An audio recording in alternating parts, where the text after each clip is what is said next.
Magandang araw. Biyernes kahapon, tapos at 13 pa. Alam ko, Munggo Day ang araw na ito, pero para maiba naman, magluluto tayo ng may tongtong. Inugasan ko na nga ang utong at isinalang para mapalambot. Wag iba ang naiisip. Utong ang tawag namin sa Ilocano dito sa buto ng sitaw. Ano ba tawag nito sa Tagalog? Pero ang alam ko sa English, black-eyed beans. Pa-comment naman kung alam nyo ang tawag. At syempre, kung ganito ang ulam, hindi pwedeng wala tayong kanin. Kaya nagsalang na rin ako bago maggisa. This time, alam nyo na siguro na ayoko sa bawang, kaya madalas sibuyas lang ang aking ginagamit. Nung bata kami, hindi naglalagay ng kamatis pag nagigisa nito. Pero ngayon, naglalagay na ako kasi feeling ko malaking dagdag itong pampalasa. Ang iba ay naglalagay ng bagoong o kaya patis dito. Pero sa akin, vegetable cubes lang at saka asin. Habang inaantay na kumulo ay ito namang mga sahog ang ating harapin. At ito namang kwantong ang aking binili na ilalagay na gulay. O ngayon, gets nyo na kung bakit tongtong ang sinabi ko kanina na lulutuin natin.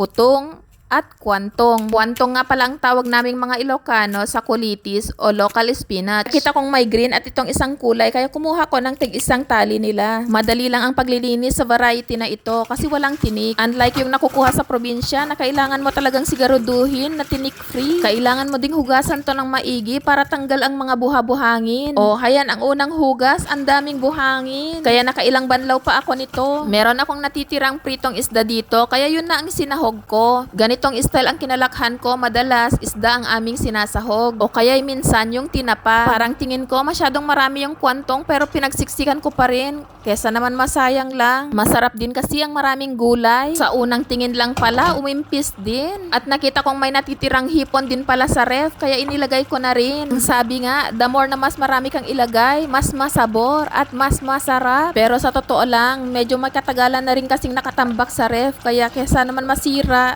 pakinabangan na rin natin. Namiss ko ang ulam na ito. Hindi ko na nga maalala kung kailan yung taon na last na kumain ako nito. Kayo ba? Kailan kayo last na nag-ulam nito? Bukod sa ganitong luto, saan nyo pa pinapartner ang black-eyed beans? At ano naman ang madalas nyong isahog? Panigurado, hindi mawawala ang dahon ng malunggay. Mahal kasi ang dahon ng malunggay dito, kaya dito na lang ako sa kulitis. At least 1 dirham lang per tali. Isa pang luto nito sa amin dati ay yung ilalaga mo kasama ang karne ng baka. Oo nga pala, mas madali kung ibababad mo ng ilang oras ang buto ng utong. Ang sa ganon, mas mapapadali ang pagpapalambot nito. O ano na? Tara, manganen! Follow us for more!